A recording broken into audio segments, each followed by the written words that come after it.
ativa. Eu acredito que agora vai. Vou já procurar novamente aqui o Rafael. Hoje a gente vai falar sobre compulsão por games e jogos de azar. Vamos fazer uma conversa extremamente positiva, lembrando isso, tá? Empoderar. Agora Tá me ouvindo? sim! Eu não consigo te ouvir. Nem me ouvi? Senhor, vamos pegar o microfone. Eita, nós! Aí foi. Deixa eu ouvir. Agora foi? Glória a Deus. Que bênção! Foi. O É que o fone Instagram é deve ter ferramenta dado algum nova, bug. né? Estamos pegando jeito no Instagram ainda, né? Esse negócio a gente ainda não pegou. A gente vai pegar. E aí, como é que você tá, Rafael? Eu estou, cara, muito feliz, porque você me chamou para coisas que eu adoro, que é falar de saúde mental e falar de videogame. Duas coisas maravilhosas, né? E alguma coisa Então, que a gente está fazendo junto, né? Tanto tempo que a gente se fala, né? Por causa do Psicocast, por causa de tudo. uhum. E já faz tempo que eu tô querendo falar sobre games contigo, né? Um negócio que não é de hoje. Então, finalmente calhou e é um assunto extremamente relevante, né? Falar sobre compulsão, porque, enfim, é relevante. É, mas vamos lá, se apresenta aí pro pessoal, Rafael. Fala sobre você, quem é você, de onde você veio. Como diz o pessoal do podcast Mamilos, quem é você na fila do pão, ou da psicologia? Cara, eu na fila do pão, eu sou uma pessoa muito extrovertida, adoro música, rock, festival.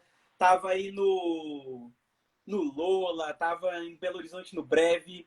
Profissionalmente, sou psicólogo de formação, trabalhei com uma porção de coisas, mas acho que a minha área, ela se divide bem em duas, assim, que é transformar a vida das pessoas a partir da educação, que é o que eu fiz no Psicocast, que eu faço no Psicocast, é o que eu faço hoje na Tribe, onde eu trabalho, e também a transformar a vida das pessoas em relação à saúde mental, que eu acho que é trabalhar também com educação, né? Psicoeducação, tudo. Atendi bastante na clínica, gosto muito de tema de saúde mental. Acho que, tirando falar em público, é a coisa que eu melhor sei fazer, né? Porque educação a gente sempre está aprendendo. É muito difícil ficar Uhum, bom, cara, com educação nessa vida, mas uma hora eu pego o jeito, uhum. né? Já escrevi É, livro, educação, na já fiz verdade, muita é para coisa. sempre, né? A gente, educação é para sempre. A gente sempre tem que se atualizar, porque o que a gente acha que está certo hoje, talvez daqui a 5 meses a gente descobre que talvez não esteja tão certo, e aí a gente vai se adaptando e aprendendo coisas novas, e é isso aí. Agora, bora pro assunto, né? Bora falar sobre games. Primeira coisa, eu queria saber qual que era o teu game favorito na infância, Ai, até antes de hoje. a gente entrar em assunto Eu de jogo videogame compulsão e até qualquer coisa, hoje. não vamos. Uhum. Eu gostava muito de coisas relacionadas a Nintendo, então The Legend of Zelda, eu tenho tatuagem, até já li Não livros sobre acredito. mangá. Eu sempre gostei de coisas assim, RPG, fantasia, estratégia. Eu sempre foi mais a minha área do que coisas muito tipo assim, luta, tiro, né? Eu era uma criança mais, sei lá, acho que mais pro lado da fantasia, assim, do que do lado das hiperrealidades. E até hoje jogo. É. Eu sou o doido do RPG, né, também. Jogava RPG de dadinho, com ficha na mão, e foi um tempo muito gostoso, que infelizmente eu não tô conseguindo mais jogar, mas vou jogar em breve. É, agora, bora falar sobre compulsão, né? Cara, eu queria que primeiro a gente conversasse sobre, para tentar diferenciar o que que é compulsão do que é vício, né? É, para você, o que que seria as duas coisas? O que que é compulsão, o que que é vício? As duas coisas são a mesma coisa com significados diferentes? O que que tu acha? Ah, eu acho que é diferente. Vamos lá. Eu gostaria também de trazer mais um item para a gente diferenciar o que é compulsão, o que é vício e o que é obsessão. Por quê? Se a gente Uhum, fala num churrasco com a família, obsessão e compulsão se tornam coisas semelhantes, sinônimos, é tudo muito simples. Mas como a gente tem aqui uma audiência dedicada, bonita, vamos pensar. Obsessão acontece na nossa mente. Obsessão leva a gente de um ponto para o outro. Então, dentro dos nossos pensamentos. Então, eu estou obsessivamente pensando nessa live. Oh, meu Deus, a live vai começar. Será que eu estou preparado? Será que a Danilo vai ser legal? Será que não sei o quê? Sabe? Então, tudo que é de ordem de pensamento, nós somos obsessivos. A partir do momento que esse pensamento ele se torna uma ação, a gente fala que a gente foi compelido, né? A gente teve uma compulsão a fazer algo. Então, o que é uma compulsão? É uma vontade descontrolável ou, às vezes, muito difícil de controlar por algo. Então, vou dar um exemplo. Eu estou aqui, eu tenho um copo de água. Aí eu vou beber água. Uhum. Mas eu tenho uma sede que é descontrolável. E aí eu vou beber água várias vezes. Várias vezes. Isso é uma compulsão. O que seria uma obsessão? É eu ficar pensando, meu Deus, eu tô com sede, preciso beber água. Se não beber água, eu vou passar mal. E aí, todo esse fluxo de pensamento horroroso que vem na mente. Uhum. E aí, o que é um vício? O vício, ele é um estado de comportamento, um estado mental que a gente não consegue sair, Uhum. por mais que a gente não tenha uma compulsão na hora. A gente sempre vai ter como se fosse um fantasma, sabe? A compulsão, ela é ação. Ela é muito ação. Você sabe. Agora, o vício é um fantasma que vive perto da sua vida. Então, por exemplo, um vício muito famoso é o vício em bebidas, né? Famoso assim, né? Como se fosse algo super. Mas, infelizmente, a gente tem pessoas, a gente fala que são alcoolistas, viciadas em bebidas alcoólicas. Por mais que essa pessoa não fique pensando, preciso beber mais um, mais um, mais um, mais um, mais um, o que é o fantasma que eu falei? Ela tem um desejo que não se encerra e ela não tem controle sobre esse desejo. Então, por exemplo, uma pessoa é muito semelhante, mas tem diferenças. Uma pessoa viciada em álcool, ela pode ficar, sei lá, 10 anos sem beber, ela não tem essa compulsão por bebidas.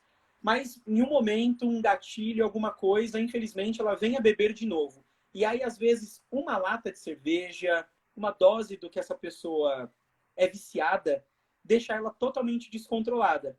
Um descontrole que pode gerar uma compulsão por eu preciso beber mais agora, ou um descontrole emocional, de transtorno de pânico, ataque de pânico, esse tipo de coisa. É muito sutil, né? Mas eu acho que é importante a gente ir diferenciando, porque, por exemplo, a gente pode ter uma compulsão por algo que, na verdade, ainda não é um vício, entra em outras ordens, outras pesquisas, outras formas até da gente trabalhar, né? Caramba. Já que você falou sobre esse lance de uma coisa que não existe, eu queria entender um pouco melhor. Como assim não existe? Tipo, um multiverso ou algo assim? Tipo, começar a criar uma obsessão sobre algo que venha da ordem psíquica, é isso? Ah, sobre pensar coisas obsessivamente. Eu digo que não existe fisicamente, existe só na nossa mente, né? Ah, tá. E essas Entendi. obsessões... É muito fácil, acho que assim, vou dar um exemplo que é muito fácil da gente entender. É pessoas com TOC, com transtorno obsessivo compulsivo. Então eu vou quebrar isso em três para a gente entender. Primeiro, o que é um transtorno? Transtorno é uma forma da gente falar sobre algo que não está sendo saudável e sustentável mentalmente. Então, se a gente tem um transtorno Uhum. depressivo, a gente fala que a gente tem depressão. Se a gente tem um transtorno de ansiedade, a gente tem problemas que não se sustentam. Quando a gente tem um transtorno obsessivo compulsivo, quer dizer que a gente tem obsessões que não deixam a gente bem, e aí entra essas coisas que eu até brinquei, né? Parece que não existe. Então, por Uhum. exemplo, eu posso pensar que se eu não beber água, se eu não fizer movimento, se eu não bater minha cabeça na parede, uma coisa assim, se eu ficar tendo esses pensamentos, a minha avó vai falecer. Mas, cara, a minha avó já faleceu. Ela nem tá mais entre nós. Parece um pensamento tão ilógico, né? Mas quem tem Uhum. transtorno obsessivo compulsivo, aí vem o transtorno. Essa pessoa ela tem uma forma doentia de ter uma obsessão. Eu posso ser obsessivo por estudar, né? Nossa, eu preciso estudar. Nossa, caramba, eu preciso mais. No extremo é doentio, mas talvez não seja um transtorno. Agora, uma pessoa que tem um transtorno obsessivo, ela tem esses pensamentos seguidos sem controle que trazem um prejuízo para a vida. Mesma coisa a compulsão. Eu posso ser uma pessoa com uma grande compulsão por limpeza, por exemplo. Eu gosto da minha casa muito limpa, né? Eu gosto da minha mesa bem arrumada, né? Eu gosto de me manter hidratado, sempre estar bebendo água. É um problema ser compulsivo? Não. É um problema quando isso é um transtorno, quando isso excede o limiar da minha vida ser saudável, quando isso excede o Uhum. limiar das coisas darem certo. Por exemplo, eu sou compulsivo por sempre estar com água. né? Sempre, eu preciso fazer isso. Eu gosto muito de me manter hidratado. Ótimo. Agora, se eu beber água até eu ter um problema de intoxicação, porque dá para se intoxicar com água, ter um problema na bexiga, esse tipo de coisa, agora esse Todo exagero, isso. todo exagero é complicado. E eu queria saber, os exageros podem levar à compulsão ou não, na sua visão? Se for uma pergunta muito complicada, a gente pula e pensa mais para frente. Não, adorei essa pergunta. O exagero não vai levar a gente à compulsão se a gente sabe colocar a hora do exagero, tá? Vou trazer um exemplo. Sempre com exemplos, né? Vamos supor que eu e você, a gente foi convidado a fazer um TED Talk, sabe, cara?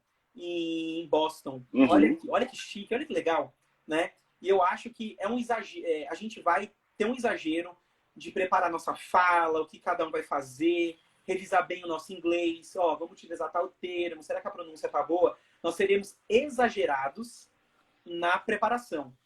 Mas isso não vai deixar a gente compulsivo, porque precisa, né? É um exagero necessário.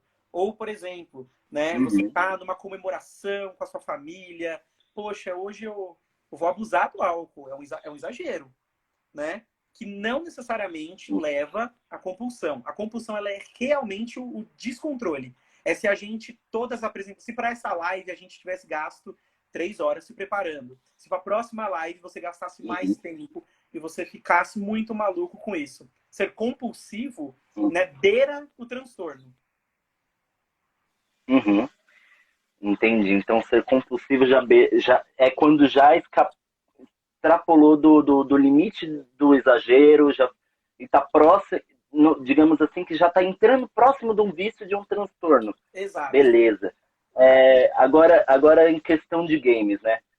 Quem tem TDAH, a gente sabe que tem aí uma fragilidade em relação a vários vícios e compulsões, por conta de que a gente tem aí um lobo frontal que pode ser um pouco menor, não necessariamente, e ele tem uma dificuldade na produção de dopamina e que vai, por consequência, acabar tendo um sistema de recompensa um pouco desregulado. Então, bora falar sobre esse assunto. O que tu acha que um game pode causar? Tipo, é positivo? A gente pode jogar de forma saudável? Quem tem TDAH, para começo de conversa, dá para jogar de forma saudável? Ou é melhor passar longe? Tipo, se vê um CD do GTA, é melhor pular para 3 ruas distantes para poder se manter saudável? O que você acha? Tá. Vou dar a resposta curta e a resposta longa. Resposta curta. Podem jogar à vontade. É assim, quando a empresa está desenvolvendo os jogos, principalmente hoje em dia, quanto mais tempo você passa no jogo, melhor para a empresa. Porque você pode consumir mais conteúdo financeiro deles. Então, por exemplo, você pode comprar o que chama de DLC, né, mais conteúdo. Tem esses jogos que você compra roupinha, bônus, esse tipo de coisa. Então, assim, eles querem que você fique lá. Eles vão planejar que você tenha essa experiência com eles. Como você comentou, uma pessoa com TDAH, um dos principais sintomas é o hiperfoco. Então, se a pessoa já gosta de videogame e o TDAH dela se manifesta muito forte com hiperfoco, é provável que ela passe mais tempo jogando do que outras pessoas. É bem provável que isso aconteça. Agora, o que é ser compulsivo? O que é ser viciado? Né? Como eu falei, é quando isso extrapola o nosso bom senso. E aí eu vou trazer uma diferença. É possível que uma pessoa com TDAH, ou com hiperfoco, só desse sintoma, ela jogue mais tempo do que outras pessoas. Ela entre naquele mundo de uma forma, sabe, mais intensa. Porém, é bem provável que ela vai ser essa pessoa, né? E aí, vamos supor que... Vou pegar um exemplo com um estudante. Uma pessoa estudante, ela tem um tempo, assim, ela precisa se preparar para uma prova, ela entra no jogo, nossa, ela cai lá dentro e não sai mais. E aí ela não estuda. E aí ela vai entender a consequência desse estudo. Ela vai pensar assim, eita, olha, eu sendo super irresponsável. Beleza, passa para o próximo dia, isso acontece de novo. Passa para o próximo dia, isso acontece de novo. dependendo do nível de frustração que essa pessoa está tendo, é bem provável que ela pare de jogar. Ela vai desanimar. Não só, infelizmente, a frustração, a punição tem muitos efeitos colaterais. Então é provável que ela pare de jogar videogame, é provável que ela desanime até com os estudos, é provável várias coisas. E aí, a compulsão pelo videogame acaba, né? Então, essa é uma estrutura. Agora, a pessoa que continua e continua e continua, e ela não tem o controle, mesmo ela percebendo nitidamente os prejuízos, após um tempo, e aí a gente vai ter um problema, e a gente vai ter um problema muito sério, né? Por quê? E eu digo por quê conforme o tempo. Porque todo mundo está passível de procrastinação, todo mundo está passível de desenvolvimento, vamos chamar assim. Mas tudo tem um limite. Você vai se frustrar, se frustrar, se frustrar, você vai entrar num quadro que você para de fazer as coisas. Se você não para, a gente tem esse quadro. A gente pode acabar depressivo por não conseguir sair de uma compulsão, por exemplo, um game, ou algo assim, porque, né, a gente vai começar a se frustrar porque não está conseguindo dar conta de cumprir as coisas na faculdade, cumprir os relacionamentos da vida, não. Dá pra... Isso pode gerar, então, outros problemas ainda maiores, né? Sim, pegando o toque ainda como exemplo, o toque, ele é um transtorno que, se a gente for descrever, ele parece muito algo da ordem da ansiedade, porque são coisas acontecendo, né? A gente tem um monte de pensamento obsessivo, a mente num fluxo bizarro, a gente vai entrar nas compulsões. Então, assim, o toque, ele cheira ansiedade, ele parece ansiedade, ele é igual o refresco do Chaves, sabe? O refresco do Chaves, que me ligaram em cima da live aqui, eu desliguei a ligação. De boa. Então, tudo no toque parece ansiedade. Mas como é que se trata o toque? A gente trata igual se fosse depressão. Por quê? Porque a compulsão, ela cria uma necessidade, ela cria um desejo, e você vai lá, faz, e você se beneficia. É tipo reforço, sabe? É a químicazinha que vai lá e te dá esse a mais. Então, como que a gente vai compensar essas felicidades? Se a gente vai compensar essa felicidade, a princípio com uma medicação, se a pessoa for num psiquiatra, numa terapia, como que ela organiza a rotina dela. Você perguntou da questão se a gente vai ficar depressivo. Vai demorar. Demora mais ainda do que outras frustrações. Uma pessoa com vício em bebida, ela rapidamente cai num processo depressivo. Uma pessoa compulsiva com games, não. Porque o videogame ainda vai trazer. Por mais que a vida dela tá indo por água abaixo. Ainda tem a questão da diversão, né? Pode tudo estar destruído, mas dentro do horário do videogame, enquanto eu posso estar jogando, tá tudo bem. Saquei. Eu, particularmente, eu vou falar de mim. No tempo, vai. Eu percebi que eu não posso jogar Ragnarok. Não posso. Simplesmente não dá pra mim. Porque se eu começo a jogar Ragnarok, eu fico preso. É tipo 12, 20... Eu já cheguei a passar tipo, o dia inteiro, a noite inteira, e quase entrando no outro dia freneticamente, entendeu? Ragnarok pra mim é um negócio extremamente viciante. E eu, se deixar, eu esqueço da vida. Então, pra mim, e daí começou a acontecer. Eu achei muito interessante que você foi falando o processo, eu falei, caramba, check, sabe quando você vai dando check? Check. Daí eu peguei e falei, eita. Tem uma solução muito Tem como boa, eu jogar, por exemplo, tem como eu jogar Ragnarok de forma saudável? Como é que faz? Claro. E aí, eu acho que vale isso para quem tem TDAH, quem tem dificuldade de concentração em geral, quem tem dificuldade de hiperfoco, né? Vai uma dica. Você precisa ter algo externo que vai te tirar desse transe, vamos falar assim, né? Então, vou dar alguns exemplos. Vamos supor que você está muito ansioso, está com medo. E aí você fica maluco com medo, meu Deus, não sei o quê.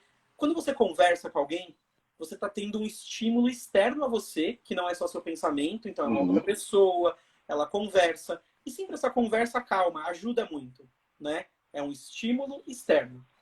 Vamos pegar o videogame. Você tá ali, você fica preso, você não consegue sair. Qual é o estímulo externo que vai te retirar desse ambiente? E aí, esse estímulo externo tem que ser algo que foge do seu controle. Vou dar um exemplo meu. Quando eu tô jogando à noite, eu gosto muito de jogar esses jogos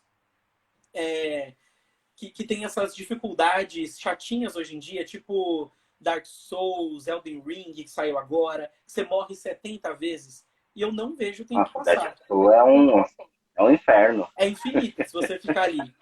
E dopamina gerando no cérebro, porque cada vez você vai um pouquinho mais. Então, o que eu faço? Eu estipulo um horário para eu parar de jogar, e esse horário, ele não está sob meu controle. Ele está sob o controle de um despertador, de um timer, de alguma coisa assim. É tipo uma regra. Por mais que eu tenha capacidade de parar de jogar e falar assim, opa, deu 1h da manhã, sei lá, alguma coisa assim, eu coloco esse estímulo. Eu criar esse totem me ajuda muito, sabe? Criar o estímulo externo. Uma coisa, pô, Entendi. dá para fazer isso facilmente. Programa uma coisa para desligar, sabe? Para desligar o computador, aparecer uma contagem na sua cara. Por mais que você tá ali fazendo, né? 1h vai te tirar. E aí você trouxe também eu fico 20, 25 horas. Coloque compromissos que te arremessem para fora daquilo. Por exemplo, eu vou jogar antes de estudar? Não. Porque o estudo não vai me arrancar daquela atividade. Agora, se eu preciso, logo em seguida, ter um date com a crush, com certeza eu vou jogar videogame antes. Porque eu duvido que isso eu vou deixar de fazer. Sabe umas coisas assim? Né? Ou um compromisso de trabalho, né? Trabalho, geralmente, a gente leva mais a sério. Então, bota um despertador, ele vai tocar e você vai pensar assim, não, vou jogar mais uma. Não, minha chefe tá na minha cola, hein? Sabe? Uma Estímulos boa. externos. Inclusive, eu vou fazer um reel sobre esse despertador. Eu encontrei um despertador que ele é sensacional. Porque ele não é só um despertador de celular. O que ele vai fazer? Ele vai despertar e você tem que resolver algum problema para ele desligar. Ele não desliga enquanto você não resolve o problema. Pode ser um problema matemático. E assim, é aleatório. Vai vir e você vai ter que pensar como faz para. E daí você pode escolher o nível de dificuldade. Obviamente, também. Eu fiz ligando. Você pode, não precisa ser o mais difícil, mas você coloca um negócio que vai, tipo, você vai ter que parar para pensar no que você tá fazendo. Você desliga, você vai ter que se desligar do hiperfoco e ir pro momento, né? Pra vida real. momento. Então, eu acho que é uma estratégia legal a gente começar a usar esse tipo de despertador. Depois eu coloco o nome do despertador nos stories para vocês verem. Mas assim, funciona. Se você começar a colocar um despertador que você tenha que realmente pensar para desligar, porque um lance complicado de despertadores comuns é que ele tem só você deslizar para cima e você desliga. E aí, meu, não quero. Pronto. Você não tem o tempo do teu cérebro pegar e falar, não, realmente acabou, né? Já chega. É diferente do tempo que, por exemplo, a gente jogava em locadora, que simplesmente chegava o horário, o videogame travava, ou a mulher lá no computador desligava o videogame de algum jeito e você parava. E hoje em dia você não Saudades. tem isso, ninguém vai te parar. Saudades, Mas você locadora. sabia... Desculpa te interromper. Pode continuar. Tem um livro muito bom, e olha que eu não sou psicanalista, hein? Tem um livro muito bom do Freud, que é Totem e Tabu. E nesse livro ele vai contar muito sobre como é que funciona a ideia da proibição do incesto ao longo do tempo, né? Como que a humanidade foi evoluindo para proibir o incesto e tornar isso cultural a ponto da gente achar um absurdo. E ele traz a ideia do totem. O que é o totem? Muitas civilizações antigas, elas colocavam as regras dela num totem porque ele é alto, ele está no meio da tribo, ele é visto, sabe? E aí, toda vez que alguém era compelido de quebrar aquela regra, o totem estava olhando para ela, porque até tinha uma conotação religiosa, né? O totem tem a imagem de um deus, de uma divindade, e aí essa divindade está te olhando, aí você se afasta um pouco lá, você vai no Rio, aí você tá, sei lá, com uma pessoa familiar, deu desejo sexual, na hora que você pensar, você olha, opa, Deus tá vendo. Então ele te tira, sabe? Ele te tira da compulsão, vamos chamar assim. Isso foi sendo repetido, até que virou uma regra, até que as pessoas discutiam essa regra, até que se tornou cultural, e hoje a gente acha incesto bem inadequado. A gente até fala, eita, nojinho, sabe? Complexo de Édipo é uma teoria que a gente olha e fala, como assim? A pessoa ama a mãe e quer transar com o pai, não sei o quê. A gente acha tudo isso absurdo, porque totens eram colocados para te tirar. Por que eu contei toda essa história? Porque às vezes a gente não quer botar o aplicativo no celular, a gente não tem alguma coisa. O que você pode criar externo a você, mas que vai tá te acordando, que vai tá te lembrando? Então, vamos criar um desconforto suficiente na sua casa, no seu trabalho, em algum lugar assim, que te ajude a você sair desse transe. Vou dar um exemplo. Vamos supor que eu estou compulsivo por comer salgadinho e amendoim. E aí eu tô lá comendo, né? Nossos nutricionistas ali no ouvido falando assim, engordar, não pode, vai ficar com colesterol alto. E aí assim, comendo. O que a gente pode mudar da nossa casa para tirar a gente dessa compulsão? Então, num momento de lucidez, sei lá, muda as coisas de lugar, bota uma coisa, tipo, pega o salgadinho que você guarda num lugar, você não precisa jogar no lixo, sabe? Mas põe num lugar diferente, porque a gente vai no automático, sabe? Complica. Complica. Entendi. Então a gente começa a facilita os hábitos que eu quero adquirir e complica os que eu quero eliminar. Exato. Seria mais ou menos assim. Claro, vamos supor que você tá ali compulsivamente, aí você sabe que você mudou de lugar, aí você fala assim, não, eu vou lá pegar mesmo, não sei o quê.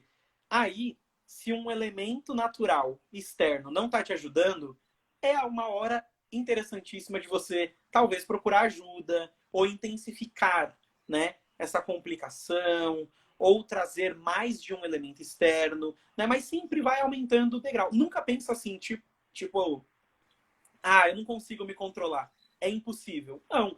Vamos aumentar essa dificuldade? Então, bota um despertador. Eu durmo, bota 2. Não deu certo, bota 3. Boa. Não deu certo, pega o aplicativo, né? Que Denzinho aqui colocou pra gente, né? É uma compulsão por jogos. Muda o horário do jogo. Muda o horário que você tá jogando, né? Não deu certo, vai em outro. Não deu certo, muda o jogo. Não deu certo, é outro elemento externo. Não deu certo, gente, psicólogo, psicóloga faz terapia, sabe? Eu acho que eu gosto muito de redução de danos. Eu não acho que é saudável.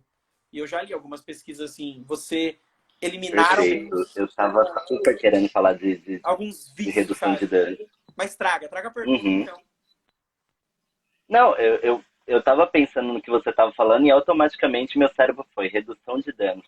Porque, cara, a pessoa que tá viciada, é muito difícil dela simplesmente desvincular desse negócio. Ela tá presa. Então, assim, para ela vai ser muito doloroso. Se você tentar desligar ela desse problema de uma vez só, ela pode acabar caindo de fato em vários problemas, né? A gente comentou aí a depressão.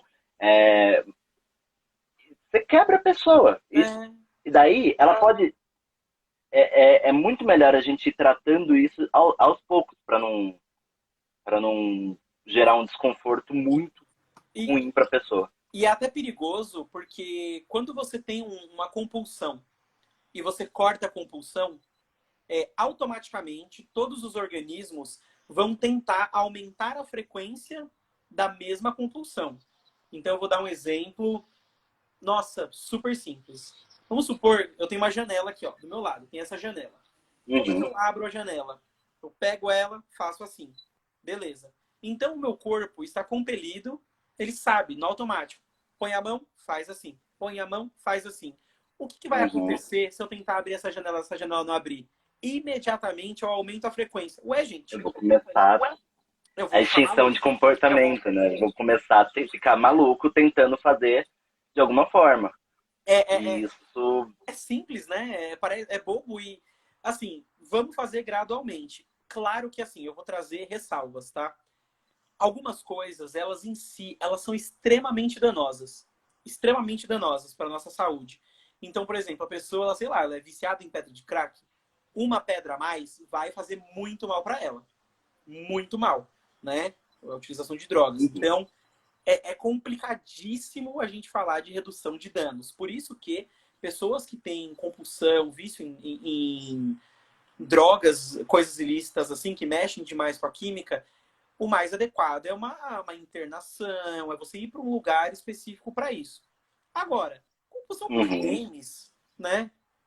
Pô, dá para trabalhar redução tranquilamente, né? Dá para trabalhar tranquilamente como que funciona essa, ou se você vai reduzir, ou se você vai fazer um programa, né, gradual de você tirando esses maus hábitos, vamos chamar assim, você mudar a forma dele, e é o que eu tinha dado exemplo, né? Você tem uma compulsão por algo, pô, vamos mudar a forma disso. Eu tenho compulsão por pão francês. Pô, vamos substituir o café da manhã por pão de forma. Será que essa compulsão vai estar na mesma intensidade, né? E sempre lembrando, tá muito intenso, tá muito difícil, pô, bora pra terapia, né? Bora procurar uma coisa assim, né? E aí eu queria comentar, se você me der a liberdade, que alguém comentou aqui. Gente, mas toda compulsão não é uma fuga, né? Bem, eu não acho que é uma fuga. Por quê? Porque quando você é compelido por algo, você recebe um benefício, um prazer, você mata uma vontade. Então não é que você está fugindo de algo, você está sendo beneficiado por algo que o seu cérebro, infelizmente, ele já associou como benéfico para aquele momento. Não é bem uma fuga, e sim um benefício descontrolado que descompensa todos os outros. Mas assim, agora eu queria puxar esse assunto um pouco para a questão de descompensação emocional. Quando um cara, uma pessoa, já tem um cérebro que, na teoria, já é descompensado, produz algumas químicas a menos, como quem tem TDAH e tal, é, vai ser necessário. Eu sei que você não é psiquiatra, mas o que você acha? É possível tratar só com a terapia ou a gente vai ter que enviar essa pessoa para um psiquiatra para poder fazer aí um trabalho também medicamentoso para poder ajudar ele a lidar com essa terapia, essa compulsão? Ou vai depender do tipo, né? Porque tem esse negócio também. Tá, adorei a pergunta. Vamos lá. Acho que primeiro de tudo, ir para o psiquiatra nunca pode ser encarado como isso é tão difícil que eu tive que ir para o psiquiatra. Nunca. Por quê? Porque a saída desse tratamento ou dessa consulta pode não ser medicamento, né? Pode ter algum hábito, outros hábitos que você tenha, que ao conversar com a especialidade, né, de psiquiatria, você percebe que você pode compensar ou descompensar de outras formas. Por exemplo, uma pessoa que está vivendo depressiva, ela vai lá, ela fala da rotina dela, o psiquiatra fala assim, nossa, se você fizer uma caminhada de 50 minutos na luz do sol, resolveu o problema? Acabou. Acabou. Se você, sei lá, na hora do almoço... Então, assim, então, beleza, vamos tirar isso. Outro ponto é que, se a gente pegar essas pesquisas, essas listas de qual o melhor tratamento para tal coisa, qual o melhor de tal coisa, sempre, os melhores tratamentos, eles são uma combinação de psicoterapia com psiquiatria. E essa combinação, se você está com bons profissionais, poxa, é muito mais fácil de resolver. Mas assim, eu sempre recomendo que as pessoas procurem profissionais quando, desculpa, a compulsão, ela excedeu todos os controles externos e internos que você possa ter. É igual eu falei, hoje eu passei do horário jogando videogame, poxa, ruim. Amanhã eu passei, ruim. Semana que vem eu passei, ruim. Cara, eu tô vendo que tá me prejudicando, eu vou parar. E aí eu paro. Beleza, eu controlei. Coisas externas e internas a mim me ajudaram nesse controle. Agora, você está chegando atrasado no trabalho, você não estuda mais, a sua vida virou essa compulsão, então o limiar já foi quebrado. Procure os dois profissionais se possível. Não importa se, tipo, quebrou um pouquinho, quebrou demais. Porque é bom, é um profissional, né? Procurando bons profissionais dos dois, resolve muito mais rápido. Eu sei que saúde mental é ruim a gente falar de tempo, né? Porque Rápido é tipo 3 a 6 meses, né? No mínimo, para uma adaptação. Uhum, Mas sempre procura os dois, é muito bom. uhum. É, ô, Rafael, eu tava vendo aí que esses dias estourou, né, essa bomba aí, entre aspas, que no Brasil vai ser regulamentado novamente jogos de azar e cassinos, e abertura de cassinos e bingos e tal. Você considera que isso pode gerar um problema de vícios e compulsões e assim por diante, ou sabe, um problema social, populacional, ou não, isso daí vai ser tranquilo? O que, que tu acha? Porque assim, caça-níquel é um pouco mais complicado. Porque convenhamos que assim, o sistema de recompensa da gente, né, a Patrícia citou lá em cima, inclusive, dopamina, é, ganhei, eu posso.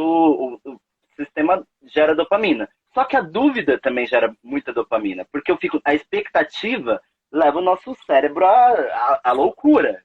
Então eu gero dopamina, gero dopamina. E aí, o que, que a gente faz nesse Tá, caso? Como é que a gente faz para jogar em um cassino, por exemplo, e não perder a casa? não vá. Não sair vendendo os móveis de casa, entendeu? A minha sugestão é não vá. Por quê? Tá? É, esse tipo de lei, de proibição, ele pode gerar uma dúvida que é a seguinte: ah, mas tem países que têm e não é crime, não é ilegal. Então, por que aqui vai ser? E aí, toda vez que a gente tem esse tipo de comparação, eu acho que a gente tem que ter uma leitura do tipo de cultura que as pessoas têm, do tipo de cultura que as pessoas Uhum, convivem.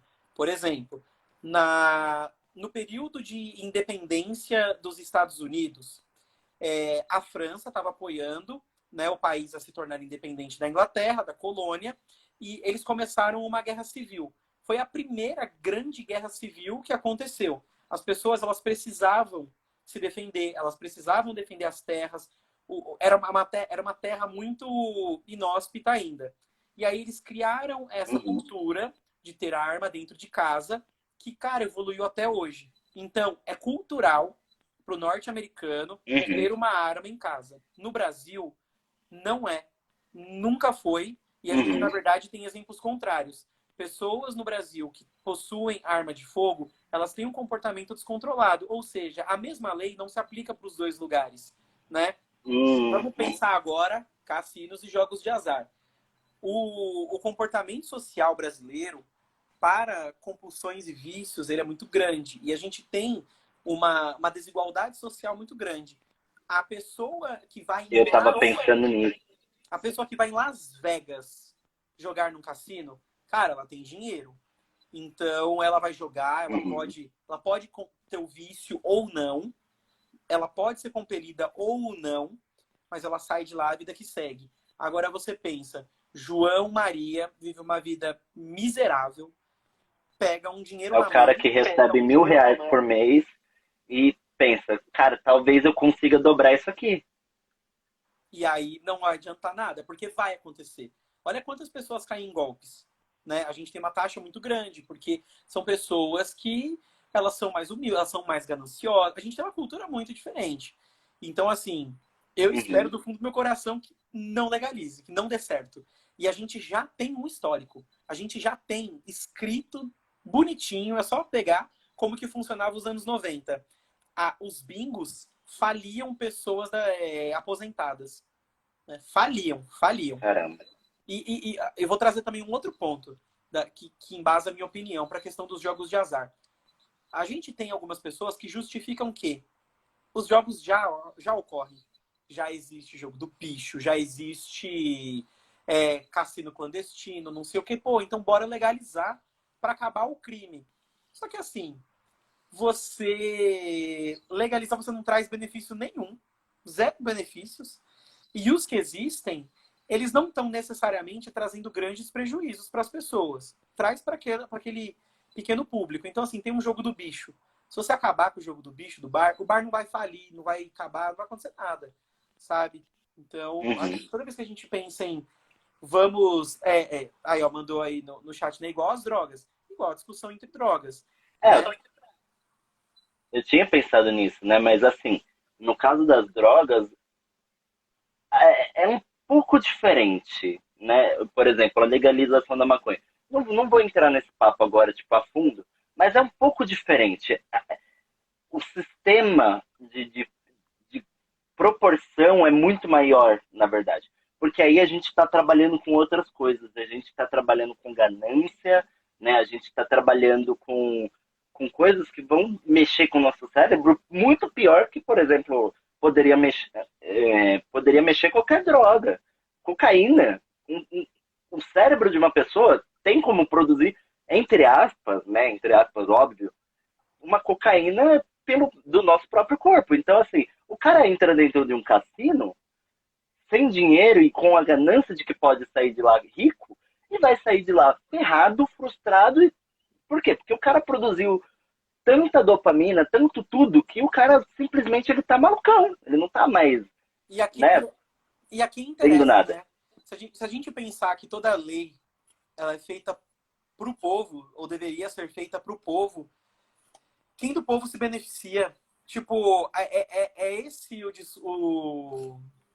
a discussão que a gente quer ter, tipo assim, eu quero lutar pelo direito de você ir jogar no jogo do bicho, sair daqui e jogar na zebra. É isso, né? Tipo, não sei. Entrando nisso, olha quantas coisas, né? A gente acabou entrando numa discussão muito louca sobre Uhum. isso, mas basicamente, gente, se jogos de azar forem legalizados, corra. Corra com todas as suas forças. De Com todas as verdade. Aí, forças. aí passa pelo outro lado da calçada. Você vê um bingo, passa pro outro lado da calçada para não ter perigo de você realmente se sentir tentado de entrar. Porque é um negócio realmente perigoso. É um negócio realmente perigoso. Ainda mais para nós que temos TDAH. Porque quem tem TDAH, né, a gente tem aí uma desregulação emocional que pode gerar um hiperfoco. Você travou lá dentro, se você tiver 30 mil na conta, você, véi, já era. E vai. E vai. Entendeu? A história tá bem clara. Tipo, de quantas pessoas não chegaram nesse ponto, sabe? Não tem porquê mesmo. Uhum, Aí eu pergunto, deixa a provocação para quem tá assistindo a gente, né? A quem interessa isso? E aí, sei lá, pergunta no seu uhum, bairro aí quem coordena jogo do bicho. Só isso. uhum.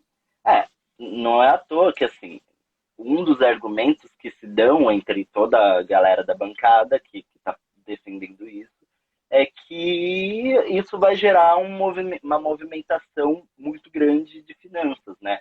Para o país, que vai ajudar o país a movimentar financeiramente. E, enfim, é bem complicado isso.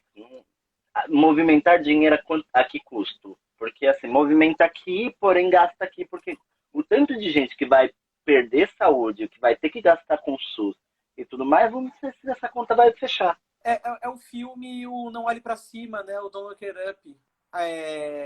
Não, a gente Uhum, precisa se arriscar para conseguir trazer parte do meteoro, porque vai gerar mais emprego, não sei o quê. Esse é o preço que você... Serião, que tanta gente inteligente aqui, essa é a solução para salvar a economia. perfeito. Essa, né? Nossa, a gente não conseguiu mais nada, vamos autorizar o seu João e a Dona Maria aí no bingo, né? Ai, Jesus. Gente, isso foi perfeito. Eu tô chocado com essa analogia, foi perfeita, meu. Que é isso? O cara tá. Eles estão tentando trazer um meteoro para dentro do Brasil. Vai ser muito problema para muita gente. Vai implodir a Enfim, gente. vai implodir muita gente. É bem complicado isso. E eu sinto dó. E de verdade, gente, para vocês que estão aqui, passem longe. Fujam disso. Porque não é legal. Não é legal. Agora, eu acho que a gente já teve um assunto que de certa forma, foi muito legal. Eu queria só te perguntar, qual foi o tempo máximo que você se viu jogando e você pegou e olhou e falou, meu, preciso parar. E, Olha, eu, eu, tipo eu, assim, eu já aconteceu, acho que assim, de não perceber, de virar à noite e ver o dia amanhecendo e me assustar com o sol. Isso aconteceu muito ali quando eu tinha meu Nintendo 64 com 12, 13 anos, 11 a 13 anos. Aí, na vida adulta, eu comecei a ter mais consciência. Só que aí era deliberadamente, eu acho que eu vou ficar mais um tempo aqui. Eu acho que eu vou ficar mais um tempo aqui. E aconteceu, eu e uns amigos, a gente, quando se deu conta, a gente virou mais de 24 horas. Né? A gente começou 10 horas da noite, a gente chegou em casa e começamos a jogar, e a gente foi, e a gente aí só mais um pouco, e vamos. E quando a gente viu, a gente estava jogando o mesmo jogo por quase 30 horas. A gente virou 24 horas e a gente falou, agora a gente vai terminar isso aqui, né? E aí a gente foi, e eu lembro, a gente foi compulsivo com Silent Hill 4. Jogamos. Mas Silent Hill é difícil pra caramba. É um jogo que você fica puto porque você não consegue evoluir no jogo. E a gente também. Eu lembro do tempo das revistas, né? As revistas que seguiam os manual, porque não tem como. Praticamente não tinha como você passar sem um manual para poder. E é umas ideias, né? É que assim, eu sozinho, eu acho que eu duro compulsivamente, sem perceber, sei lá, no máximo umas 6, 7 horas, talvez. Mas ideia externa é ruim, né? Porque da mesma forma que tem alguém para te controlar, tem alguém para ficar falando assim, só mais um pouco, né? Só mais um pouco. Ou e se? E se a gente fizesse tal coisa agora? E se a gente tentasse fechar 100% esse jogo agora? Né?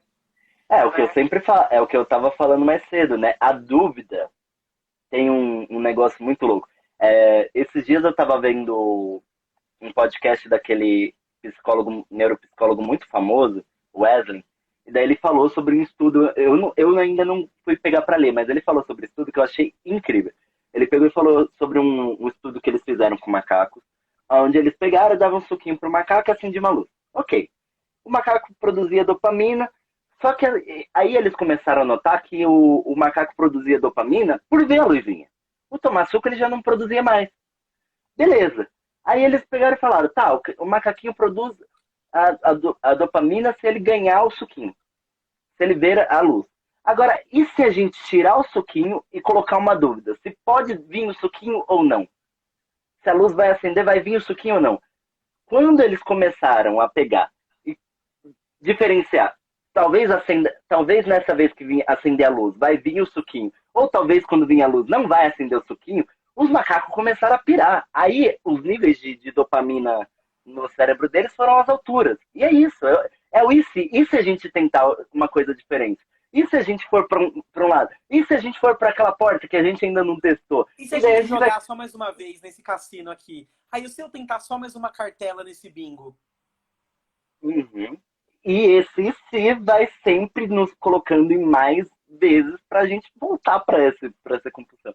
É muito complicado isso. Eu não sabia disso. É muito complicado. Eu adorei esse estudo. Eu vou te mandar o podcast dele, porque eu vou precisar pegar para ler a fundo, mas eu achei sensacional a explicação. Bom. E é curioso porque, assim, eu já li alguns estudos, que, assim, a dúvida relacionada à punição, ela também enlouquece o cérebro a ponto de pessoas que passaram um grande histórico dessa dúvida de punição, por exemplo, será que eu vou apanhar? Sabe, tipo, criança que vive numa casa extremamente agressiva?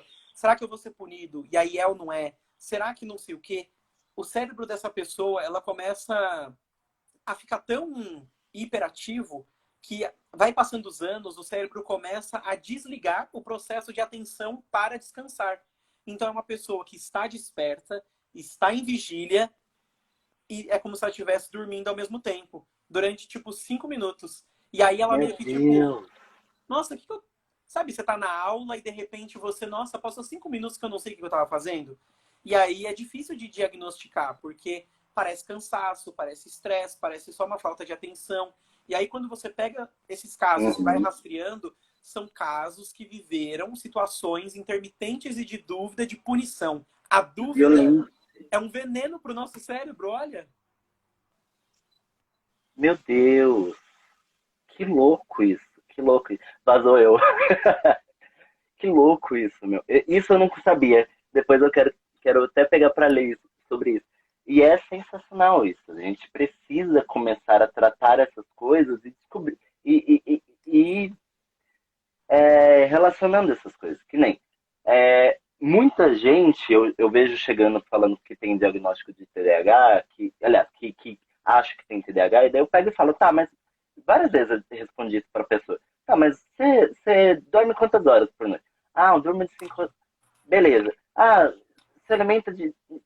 Ah, eu não me alimento bem. Daí você vai vendo, o cara tá vivendo uma vida toda desregrada, por quê? Porque ele tá completamente preso em compulsões, por exemplo, preso em celular, preso em nananã. E o cara vai. Óbvio que a gente não veio aqui hoje para falar sobre celular, a gente pode voltar depois e falar sobre isso. Mas isso vai, com o tempo, isso vai gerando tantas ansiedades que pode ser confundido com TDAH, e não necessariamente é. E isso é complicado. É, mas é isso. Eu estava pensando aqui que a gente já realmente agora a gente já teve um assunto bem legal que, que respondeu bastante dúvidas. Para a galera que está aqui, eu queria saber se alguém tem alguma dúvida que gostaria que fosse dita, que fosse respondida, que a gente vai pegar e abrir esse espaço agora para poder falar sobre perguntas que talvez sejam respondidas. Se não houver perguntas, eu encerro a live, porque, enfim, E se é isso. tiver Alguém gostaria de fazer alguma coisa, pode me mandar. Eu acho que pode mandar. Inclusive, me sigam, né? no Instagram aí. Pessoal que está vindo Uhum. pelo. Né? E acho que vai mandando. Eu adoro. É um tema que eu posso falar para sempre. Eu super respondo. Gosto bastante, Uhum. né? Ah, na verdade, eu acabei de relacionar uma dúvida, relacionar um assunto que eu quero falar sobre também, que inclusive eu vi no podcast do Psicocast, né? Sobre o lance de alguns jogos hoje que são online, né? Que são online. E, né, pessoas com TDAH tendem a ficar presas, tem um controle inibitório menor, a gente acaba falando coisas por impulsividade e tal. Nesses casos, por exemplo, a gente pode acabar sofrendo maiores violências dentro de games e pode acabar também oferecendo mais violência. O que tu acha em relação a isso? Eu acho que sim, mas eu não acho que seja consequência. Eu ainda não acho que seja consequência do TDAH ou de qualquer outro transtorno que dificulte a gente, né, a ter controles inibitórios. Eu vejo que assim a comunidade gamer como um todo é muito tóxica e a gente ainda está Uhum, evoluindo as nossas políticas legislativas, criminais em relação a comportamentos que acontecem online. Já tem muita coisa, já tem muita coisa. Mas está evoluindo, as inteligências artificiais estão melhorando bastante.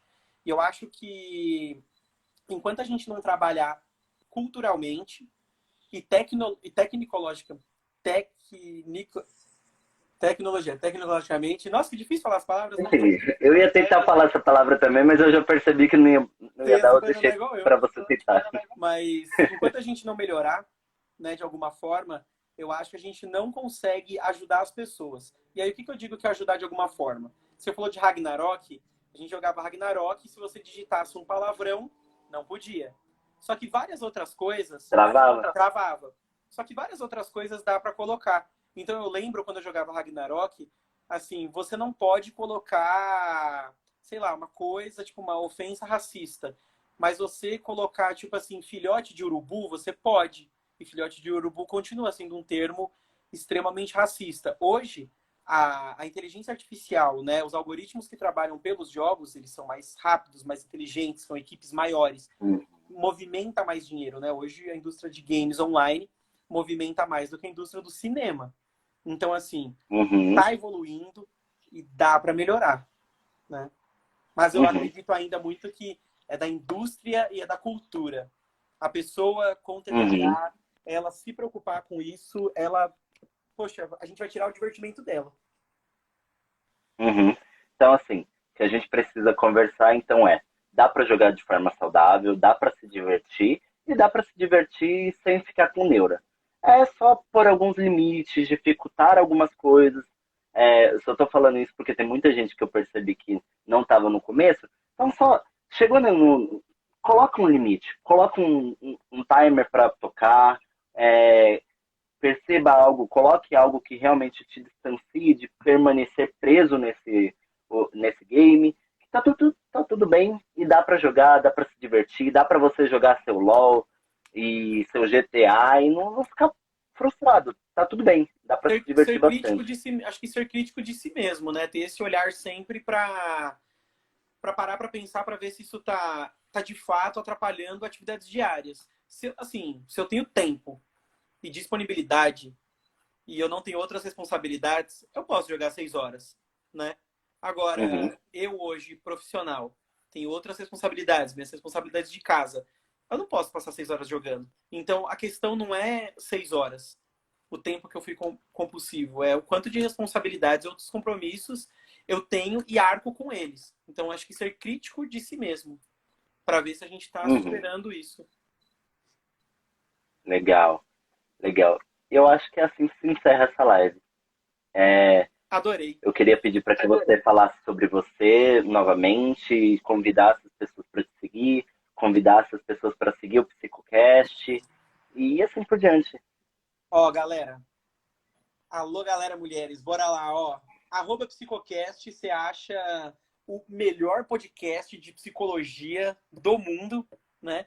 A gente tá sem lançar episódios, mas a gente já tem quase, acho que mais de 180 podcasts. Dá para vocês ouvirem até cansar, até a gente voltar a lançar, que a gente está reestruturando para uma coisa melhor, maior. Putz, vai ficar muito show. Me sigam aqui no Instagram também. Adoro. Me puxa para conversar, quem quiser. Quem quiser, @psicorafaelcerqueira. Precisando de terapia, o Rafa é um excelente terapeuta. Não Posso sou abordagem, mais, rapidão? não tô sem agenda total.